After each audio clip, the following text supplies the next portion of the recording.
Hi my dear students, मैं Sanjay Kumar Singh USA academy number 1 में आप लोग का पुनः स्वागत करता हूं।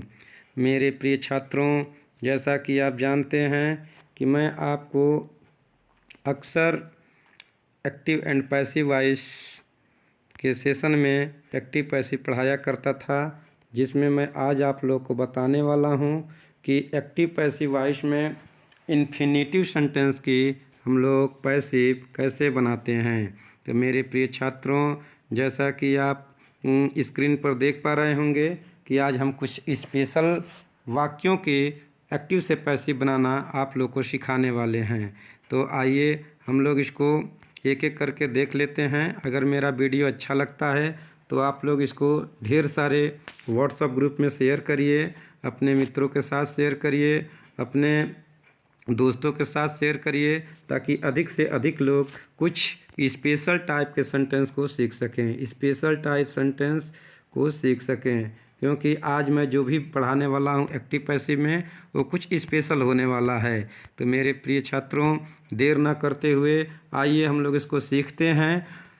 Active and passive voice infinitive sentence. सबसे पहले हम लोग समझते हैं इन्फिनेटिव सेंटेंस किसे कहते हैं। इन्फिनेटिव सेंटेंस मीन्स एक ऐसा सेंटेंस जिसमें वर्ब के पहले हम लोग टू जोड़ते हैं। वर्ब के पहले हम लोग टू जोड़ते हैं। मीन्स टू से एक ऐसा सेंटेंस जिसमें किसी क्रिया के फर्स्ट फॉर्म के पहले टू जोड़ करके अगर हम लोग किसी चीज़ को यूज करते हैं, किसी वर्ब को यूज करते हैं, तो उसे हम लोग इन्फिनेटिव कहते हैं। एक बार मैं पुनः दोहराना चाहूँगा कि इन्फिनेटिव बनता कैसे है। इन्फिनेटिव बनता है मेरे दोस्तों, वर्ब के फर्स्ट फॉर्म के पहले हम लोग टू जोड़ते हैं। क्या जोड़ते हैं? टू जोड़ते हैं। यानी कि वर्ब के फर्स्ट फॉर्म के पहले जब हम टू जोड़ते हैं तो ऐसे इसे हम लोग इन्फिनेटिव कहते हैं। क्या कहते हैं? इन्फिनेटिव कहते हैं। और सबसे बड़ी बात है कि इन्फिनेटिव सेंटेंस जो होते हैं मेरे प्यारे छात्रों, इन्फिनेटिव सेंटेंस का जो हिंदी में अर्थ होता है वो ना ने नी होता है। क्या होता है? ना ने नी होता है। जैसे ना ने और नी होता है। बनाने का तरीका हम आपको बता दें इन्फिनेटिव बनता कैसे है। जब किसी क्रिया के फर्स्ट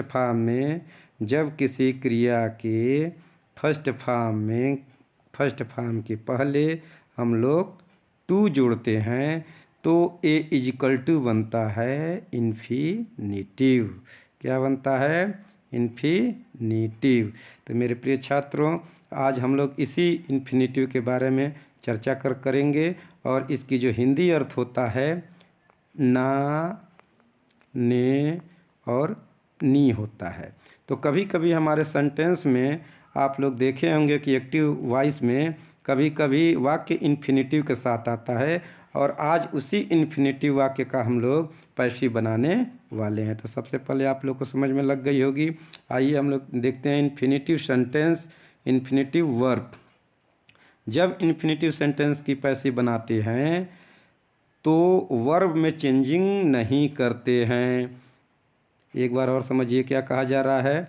कहा जा रहा है कि इन्फिनेटिव सेंटेंस ऐसा सेंटेंस जो इन्फिनेटिव से मिलकर बना है, तो इन्फिनेटिव सेंटेंस की पैसिव बनाते हैं तो वर्ब में चेंजिंग नहीं करते हैं। एक बार और समझिए, जब हमारा वाक्य इन्फिनेटिव के साथ आया हो तो ऐसे वाक्यों की पैसिव बनाते समय हम उसके क्रिया में कोई बदलाव नहीं करते हैं। तो आइए हम लोग देखते हैं, एक एग्जाम्पल से इसे सीख लेते हैं। जैसे दिया है, it is time to read the newspaper. It is time to read the newspaper. ये हमारा एक्टिव वॉइस का सेंटेंस है। मेरे प्यारे छात्रों, आप देख सकते हैं कि यहाँ इज आया है और यहाँ रीड आया है। तो यहाँ पे दो क्रियाएं हैं, एक तो आपका हेल्पिंग वर्ब है और दूसरा आपका मेन वर्ब है। तो जब हम ऐसे वाक्यों की पैसिव बनाएंगे तो हम क्रिया में कोई बदलाव नहीं करेंगे।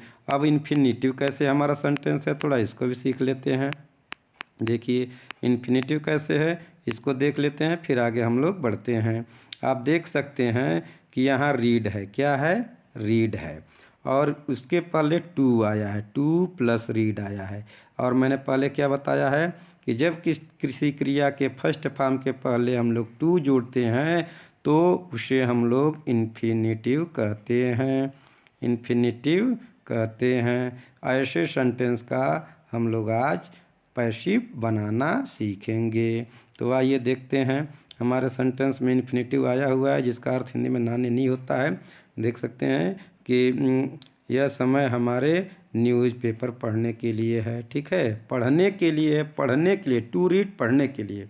तो बनाइए इसका पैसिव, इसका पैसिव हो जाएगा इट इज़ टाइम। आप देख सकते हैं यहाँ इज है तो यहाँ भी हमने कोई बदलाव नहीं किया, इट इज़ टाइम हो गया। और फॉर द न्यूज़पेपर हमने फ्रेज इसको अलग से जोड़ लिया है। फॉर द न्यूज़पेपर हमने क्या किया है, फॉर द न्यूज़पेपर हमने जोड़ लिया है। टू रीड द न्यूज़पेपर, तो टू को हम लोग फॉर में चेंज कर लेते हैं, इसमें चेंज कर लेते हैं, फॉर में चेंज कर लेते हैं। और उसके बाद इसको हम लोग बना देते हैं फ्रेज, क्या बना देते हैं, phrase. For the newspaper, newspaper के लिए, फॉर द न्यूज़पेपर, न्यूज़पेपर के लिए, ये हम लोग ग्रुप ऑफ फ्रेज बना दिए। ग्रुप ऑफ वर्ड बना करके हमने इसे क्या कर दिया, फ्रेज बना दिया। तो हमने टू को किस में चेंज कर दिया, फ्रेज में बदल दिया। उसके बाद हम लोग टू का प्रयोग करते हैं, प्लस हम लोग बी लिखते हैं, और प्लस हम लोग पास्ट पार्टिसिपल लिखते हैं। क्या लिखते हैं, पास्ट पार्टिसिपल लिखते हैं। तो पास्ट पार्टिसिपल का मतलब क्या, क्रिया का थर्ड फॉर्म। तो देखिए रीड है तो क्या हो जाएगा, इसका पैसिव हो जाएगा it is time for the newspaper to be read, it is time for the newspaper to be read. तो इस तरीके से हमारा it is time to read the newspaper का पैसिव क्या बन गया मेरे दोस्तों, it is time for the newspaper, और उसके बाद हम लोग टू बी रीड। आगे हम लोग आइए इसको हम लोग थोड़ा आगे और समझ लेते हैं, इसको थोड़ा सा हम लोग आगे इसका रूल समझ लेते हैं। देखते हैं इसका रूल क्या कहता है। देखिए it is time to learn English, it is time to learn English. देखिए it is time to learn English, यह समय अंग्रेजी पढ़ने का है, यह समय अंग्रेजी पढ़ने के लिए है। तो आप देख सकते हैं एक्टिव वॉइस में है मेरे प्रिय छात्रों, किस में है, एक्टिव वॉइस में है। और इसको हमें क्या बनाना है, पैसिव बनाना है। तो आइए हम लोग इसको भी सीख लेते हैं, पैसिव कैसे बनाएंगे हम लोग। तो देख सकते हैं हमने बोला कि सबसे पहले इसके क्रिया में कोई बदलाव नहीं करते हैं, उसके बाद हम लोग क्या करते हैं, फ्रेज बना लेते हैं, और फ्रेज बनाने के बाद टू प्लस बी और क्रिया का थर्ड फॉर्म लिखते हैं। मतलब क्या, हम लोग पहले सेंटेंस को लिख लेते हैं, फर्स्ट सेंटेंस को लिखते हैं, ठीक है, फर्स्ट सेंटेंस को हम लोग लिख लेते हैं, प्लस हम लोग क्या करते हैं, फ्रेज लिख लेते हैं, PHRASE फ्रेज लिख लेते हैं, प्लस हम लोग क्या करते हैं, टू लिखते हैं, प्लस हम लोग बी लिखते हैं, और प्लस हम लोग पास्ट पार्टिसिपल लिखते हैं। पास्ट पार्टिसिपल का मतलब क्या होता है, वर्ब का थर्ड फॉर्म। पास्ट पार्टिसिपल का मतलब क्या होता है, वर्ब का थर्ड फॉर्म। तो ये हमारा रूल है मेरे मित्रों। पहले हम लोग पहले सेंटेंस को लिख लेते हैं, सबसे पहले सेंटेंस को लिखेंगे, ठीक है। सेंटेंस को लिखने के बाद हम लोग फ्रेज को लिख लेते हैं, प्लस टू हम लोग plus be plus past participle हम लोग लिखते हैं।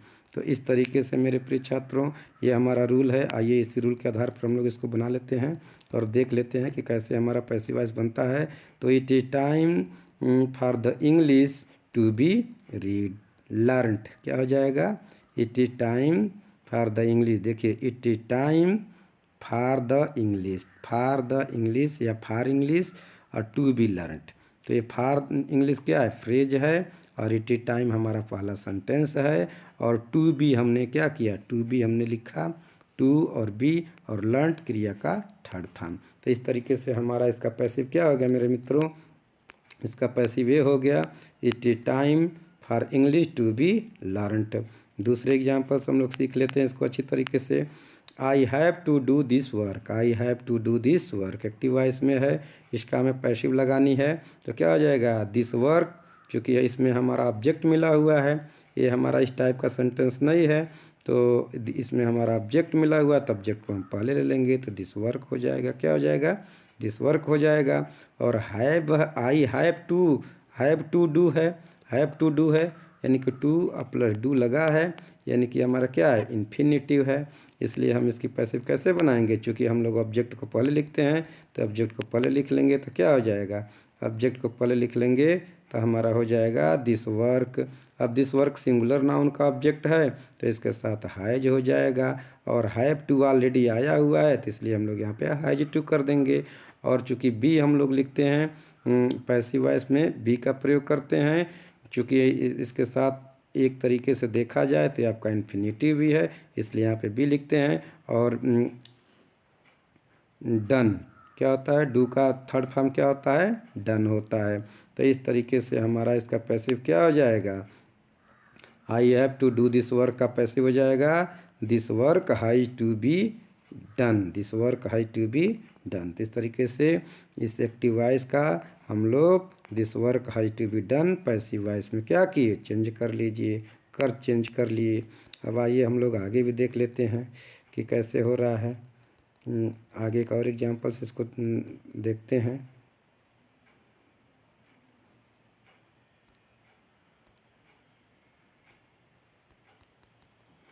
तो प्रिय मेरे मित्रों, आज के लिए बस इतना ही आज के वीडियो में। Thank you for watching.